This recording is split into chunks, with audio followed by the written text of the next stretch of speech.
Hello everyone, today I'll show you how to turn on or off the FPS counter in Alchemy Factory.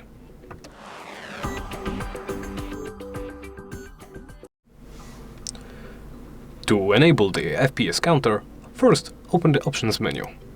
Then make sure you're in the gameplay section.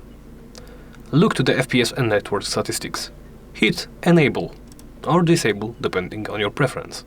When enabled and when loaded into a game, as you can see in my top left corner is my FPS counter, ping, network with and the number of the receiving and sending kilobytes.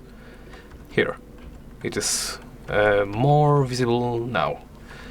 And that's about it.